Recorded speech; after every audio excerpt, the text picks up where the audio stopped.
Good afternoon. It is December 1st, 2024, and it's the first Sunday of the Advent season. So, a Happy New Year to all of you as we begin this new liturgical year. This season of Advent is one of those times when we are sort of rushed. We are getting ready for the Christmas season, we're getting ready for Christmas itself, and we're busy.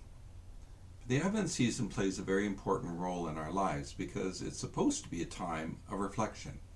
It's supposed to be a time for us to sit back and be still.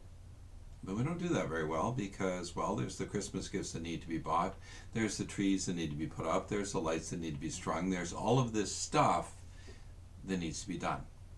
And we get busy. And we forget what we're supposed to be really reflecting on, and that's our spiritual well-being, our spiritual health. And one of the things that is supposed to help us do that is this time of Advent, this time of reflection. And one of the neat things about it is, I don't know how many of you have an Advent wreath at home, and some people do and some people don't. Personally, I'm in favor of the Advent log, the Yule log. Why? It has a beginning, it has an end, there's a start, there's a finish. Oftentimes we get caught up in the Advent wreath where it's just a circle that never seems to end. It's going on and going on and going on. And if we're going to do reflection, and we're actually supposed to be transforming because of our reflection, there's a time to begin and there is a time to end and move on. And then we come back to it next year and do it all over again. But if I'm constantly caught up in this circle, am I actually making any headway? I don't know about the rest of you, but one of the things that I learned in the business world is that if you don't actually give people a hard due date, it drags on forever. It's kind of like, how long does it take to teach your children how to make their bed in the morning? If mom keeps doing it for them, they're never going to learn. Same thing with how many of us have ever, finally given up because the kids win. Well, the challenge is the same in Advent. Who's winning? And oftentimes, we're not. We're running so fast that the reflection never happens. We're running out of control and the reflection never happens. We have a start date. It's today. It's the first day of the Advent season. And our start date is to be reflective. Our due date is December 25th, the coming of Jesus Christ, the coming of God in the flesh. But in between that time, what are we doing with it? I saw a lovely reflection on the 4 weeks of Advent, and I always find it interesting because as Catholics we look at it one way, Lutherans look at it another way, the Anglicans look at it another way. We have these 4 candles. Some people put a white candle in the middle of it, but it all serves a purpose. But the purpose is really simple. Count to 4. You got 4 weeks, right? Doesn't mean you have 28 days. You have 4 Sundays. And today we have the first Sunday. The comparison that I really, really like is many of us take vitamins. We take vitamin C, we take B, we take zinc, we take. Because of our physical health. We want to take care of our physical health. But what about our spiritual health? And here, Advent provides the 4 vitamins for spiritual growth. We begin this journey with this week. And our 4 vitamins are peace, hope, joy, love. Now, some people like the first week of Advent to be about hope. Some people like to be about peace. I'm not going to get caught up in any of them. What I do know is that the 4th one is love. But the thing is, if there's no peace in my family, if there's no peace in my world, well, how do I ever get beyond that? Now, some people start with hope because we're hoping for peace. We're praying for peace in the world. And that's a very big thing right now. But our first 2 weeks are about hope and peace. Those are the vitamins that we need to be taking. They need to supplement our own level of hope and our own level of peace. Am I working to bring about peace in my own family? I personally can't do anything about the war in the Ukraine.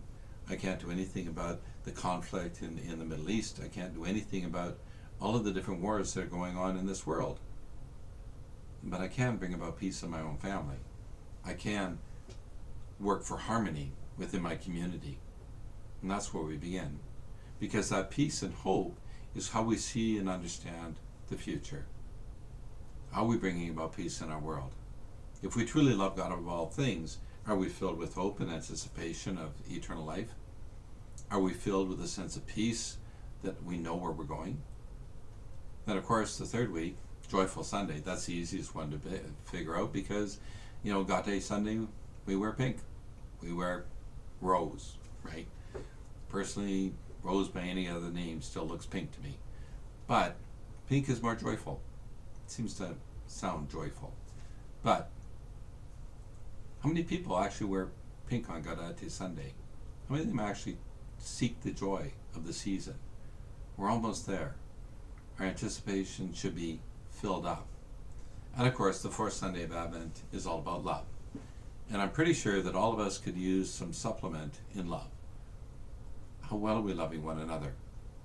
How well are we loving our family and friends? How well are we forgiving? How merciful are we being towards each other? This is a crazy season. I always find it interesting. This is the season when I actually hate going into stores because everybody's in a rush and everybody's demanding. And I got to get this and I got to get that. And of course, here in Canada, Canada Post is on strike, so you can't send anything to anybody unless you do it through here and there and there. Or, right, where else do we buy from? We're all in a rush. Got to buy. When do I reflect? When do I stop and think about the things that bring me hope? When do I stop and think about how well am I being peaceful and bringing about peace in my family, in my community, in my church? How filled with joy am I? When I see the carolers, when I see the people who are trying to bring joy into this world, do I rejoice with them or do I cry over them?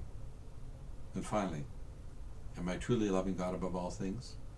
Is my anticipation of the Christmas season all about my love of Christ and love of neighbor? Come December 25th, we begin the Christmas season. We've got 12 days. The 12 days are not before Christmas. The 12 days are actually after Christmas. Am I living out those 12 days with great joy, with great anticipation? Yeah, at the end of the day, we all know one thing. We're going to die. We're all going to die one day. But that's when we meet Jesus once again. Yes, every Sunday we meet him in the Eucharist. But it's not quite the same. It is, but it isn't. But one day, we will all die and stand before the power of God and answer for our lives. What does that look like? I have no idea and no intention of rushing to it. But I know it's going to happen. But every Christmas, as I approach Christmas, as I come through this Advent season, I'm invited to reflect on, am I ready? Be alert. Stay awake. And is the I in me diminishing so that the Christ in me becomes stronger and shines through? What are we reflecting on this year? What are we doing to get ourselves ready for the coming of Christ? It is December 1st, 2024, and it's the first Sunday of the Advent season. May God continue to bless you, watch over you, and protect you all the days of your life. Maybe it's time to go out and get those supplements. A little bit of peace, a little bit of hope, lots of joy, and a whole bunch of love.